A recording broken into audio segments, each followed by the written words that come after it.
Pernahkah kamu berada di momen aneh itu? Tubuh sudah begitu rileks, mata hampir terpejam, napas melambat, dan tiba-tiba muncul ide, ingatan, atau gambaran yang terasa asing namun jernih. Seperti kilasan mimpi yang belum sepenuhnya tidur, pikiran terasa melayang, waktu seperti melunak, dan kesadaran berada di batas yang sulit dijelaskan dengan kata-kata. Inilah momen yang sering kita sepelekan. Padahal, justru di sanalah sesuatu yang sangat penting sedang terjadi. Kebanyakan orang mengira kondisi ini hanyalah melamun atau kelelahan biasa. Padahal, dari sudut pandang neuroscience, keadaan setengah sadar ini bukanlah kebetulan. Otak sedang berpindah dari mode aktif menuju mode yang lebih dalam, lebih sunyi, dan lebih reseptif. Ini adalah transisi biologis yang nyata, dapat diukur, dan memiliki pola yang konsisten pada aktivitas listrik otak manusia. Dalam dunia neuroscience, kondisi ini dikenal sebagai theta state atau gelombang theta, sebuah frekuensi otak yang muncul ketika kita berada di ambang tidur, meditasi mendalam, atau lamunan yang sangat fokus. Theta bukan sekadar konsep spiritual, melainkan fenomena neurologis dengan rentang frekuensi tertentu yang telah dipelajari selama puluhan tahun oleh para ilmuwan otak. Bayangkan theta sebagai sebuah jembatan. Di satu sisi ada pikiran sadar yang logis, kritis, dan analitis. Di sisi lain, terdapat alam bawah sadar yang penuh memori, emosi, intuisi, dan pola lama. Theta adalah jalur penghubung di antara keduanya, sebuah lintasan halus tempat informasi dapat mengalir lebih bebas tanpa banyak hambatan dari logika yang biasanya mendominasi. Inilah alasan mengapa channel Gelombang Otak membahas topik ini secara mendalam. Channel ini tidak hanya berbicara tentang sains kering atau motivasi kosong, tetapi berusaha menjembatani pemahaman ilmiah tentang otak dengan pengembangan diri yang nyata dan aplikatif. Theta state adalah titik temu antara neuroscience modern, NLP, dan praktik hipnosis yang selama ini sering disalahpahami. Menguasai theta bukan soal menjadi mistis atau melarikan diri dari realitas. Justru sebaliknya, kondisi ini berkaitan erat dengan kreativitas yang tajam, pemulihan emosi yang dalam, dan kemampuan memprogram ulang pola pikir yang sudah tidak lagi relevan. Disinilah afirmasi menjadi lebih kuat, visualisasi terasa lebih hidup, dan perubahan batin bisa terjadi lebih alami. Sebelum kita masuk ke teknik praktis dan aplikasi nyata, ada satu fondasi penting yang perlu dipahami terlebih dahulu. Kita perlu melihat peta besar gelombang otak manusia dan memahami posisi theta secara ilmiah. Dengan begitu, apa yang akan kamu pelajari selanjutnya tidak terasa abstrak, melainkan logis, masuk akal, dan dapat dipraktikkan dengan penuh kesadaran. Otak manusia bukanlah mesin yang diam, ia bekerja melalui sinyal listrik yang terus berdenyut. Setiap detik, miliaran neuron saling berkomunikasi, menggunakan impuls listrik, yang membentuk pola gelombang tertentu. Pola inilah yang dikenal sebagai gelombang otak, diukur dalam satuan hertz atau getaran per detik. Perubahan kecepatan gelombang ini mencerminkan perubahan kondisi kesadaran, dari sangat aktif hingga sangat dalam. Saat kamu menonton video ini, kemungkinan besar otakmu berada dalam gelombang beta.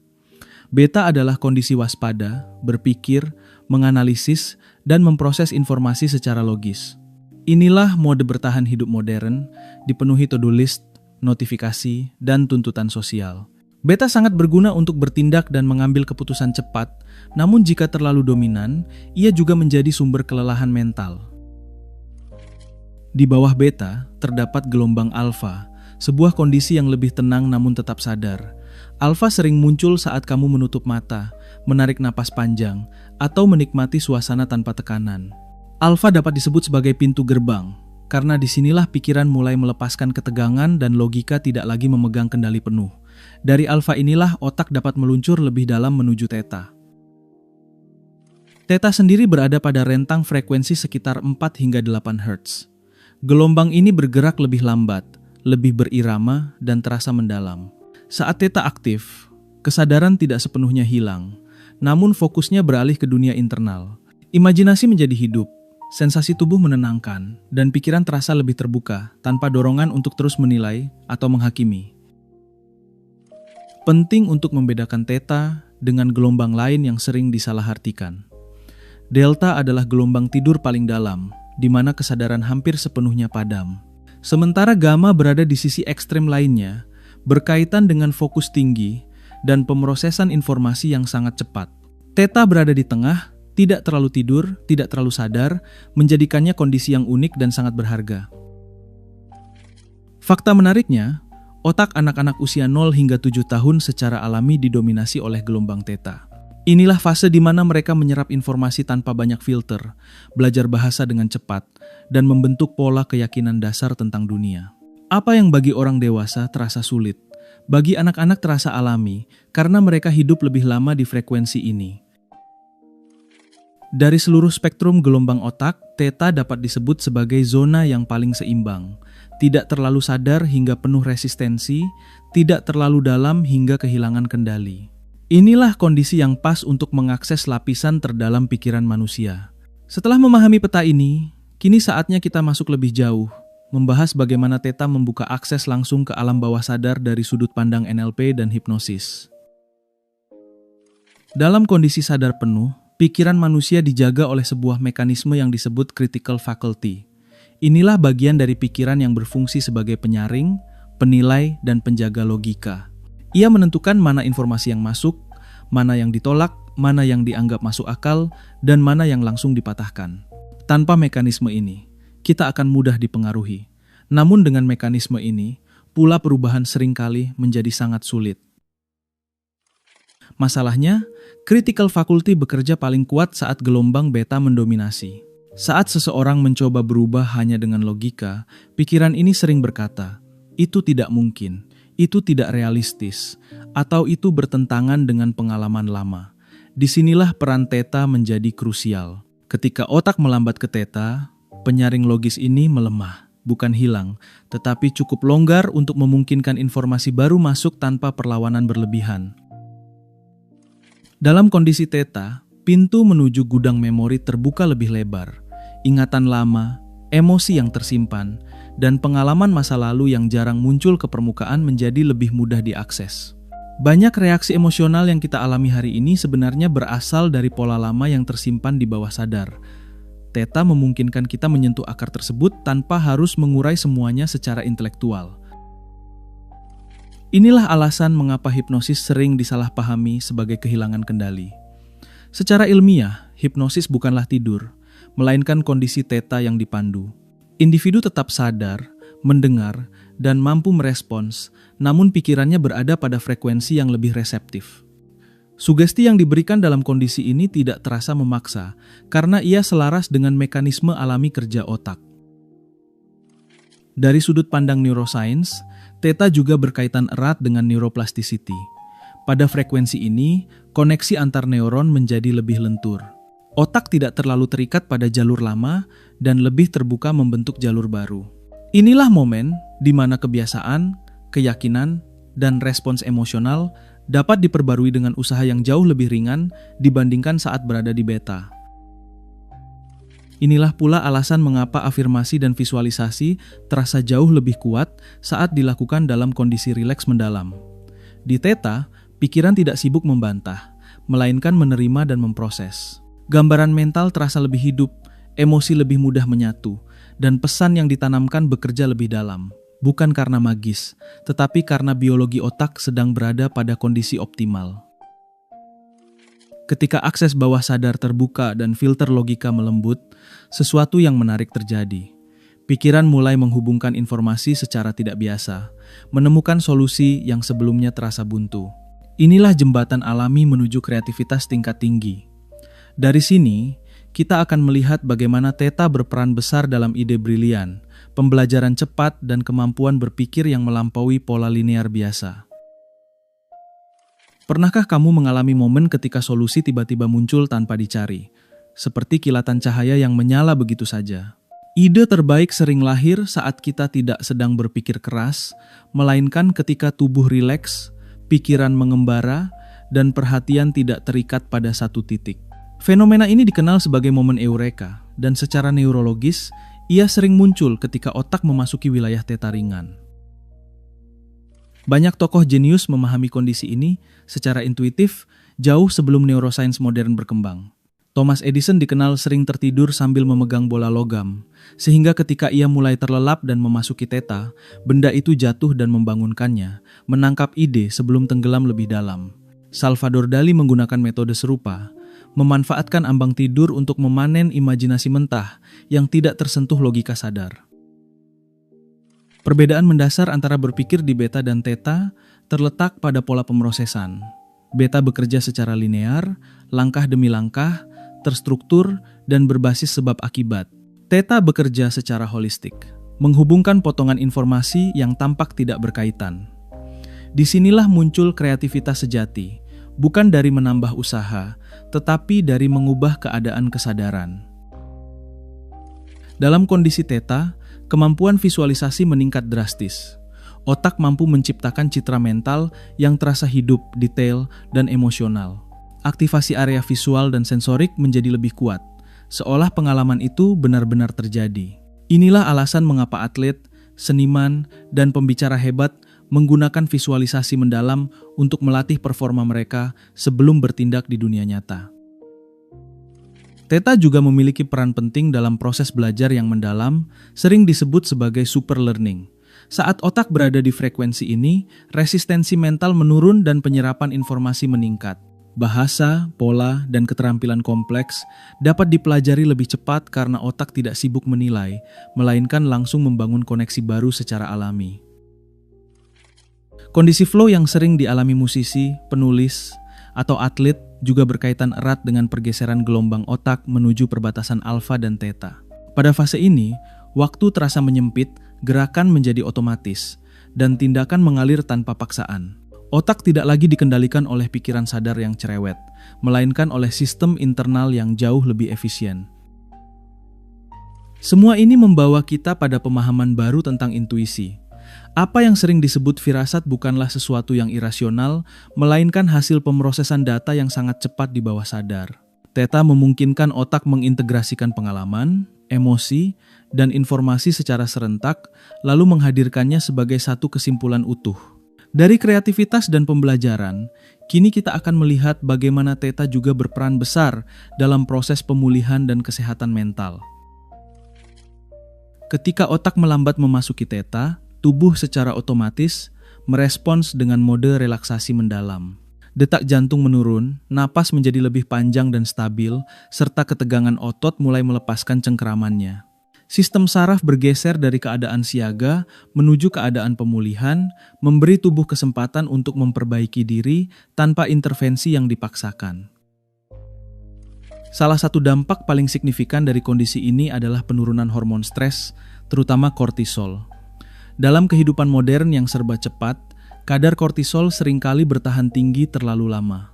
Theta membantu memutus siklus tersebut, memberi sinyal biologis bahwa ancaman telah berlalu, sehingga pikiran dan tubuh dapat kembali ke ritme yang lebih seimbang. Seiring menurunnya stres, otak mulai meningkatkan produksi neurokimia yang berkaitan dengan rasa nyaman dan kesejahteraan. Endorfin, serotonin, dan dopamin dilepaskan secara alami, bukan karena stimulasi eksternal, tetapi karena kondisi internal yang selaras. Inilah alasan mengapa banyak orang merasa lebih ringan, hangat, dan tenang setelah sesi meditasi mendalam. Pada level emosional, theta menciptakan ruang aman untuk penyembuhan. Emosi lama dan pengalaman yang belum selesai dapat muncul ke permukaan tanpa tekanan untuk segera dianalisis. Alih-alih memutar ulang cerita lama, pikiran diberi kesempatan untuk melepaskan muatan emosional yang tersimpan, seringkali tanpa perlu memahami detail rasionalnya. Hubungan antara kondisi mental dan sistem imun juga semakin mendapat perhatian dalam neuroscience modern. Relaksasi mendalam yang terjadi di theta berkaitan dengan peningkatan fungsi kekebalan tubuh. Saat stres kronis mereda, tubuh memiliki lebih banyak energi untuk mempertahankan dan memulihkan keseimbangan biologisnya secara alami. Menariknya, waktu singkat yang dihabiskan dalam theta sering terasa sangat menyegarkan. Meditasi atau istirahat mendalam selama beberapa menit dapat memberikan sensasi pemulihan yang setara dengan tidur lebih lama. Ini terjadi karena otak dan tubuh memasuki fase restorasi yang efisien, bukan sekadar berhenti beraktivitas. Di tengah budaya yang terus mendorong kecepatan dan produktivitas, Theta menjadi penawar yang relevan. Ia menawarkan jeda dari kondisi beta tinggi yang mendominasi kehidupan sehari-hari. Dari pemulihan dan kesehatan mental ini, kini saatnya beralih ke langkah konkret bagaimana kondisi Theta dapat diakses secara sadar dan dilatih dalam kehidupan nyata. Banyak orang beranggapan bahwa masuk ke kondisi Theta adalah sesuatu yang sulit atau hanya bisa dialami oleh mereka yang sudah berpengalaman. Kenyataannya, tantangan utamanya bukan pada kemampuan otak, melainkan pada kebiasaan hidup yang terlalu lama berada di mode sadar tinggi. Otak modern terbiasa aktif, menilai, dan merespons, sehingga perlu dilatih kembali untuk mengenali jalan menuju relaksasi mendalam. Pendekatan paling klasik dan terbukti efektif adalah meditasi sederhana dengan fokus pada napas. Ketika perhatian diarahkan pada ritme masuk dan keluarnya udara, aktivitas mental perlahan melambat. Tanpa perlu memaksakan pikiran kosong, otak secara alami bergerak dari beta ke alfa, lalu menyentuh theta. Kuncinya bukan durasi panjang, melainkan kualitas kehadiran. Teknologi modern juga menawarkan bantuan melalui binaural beats dan metode brainwave entrainment.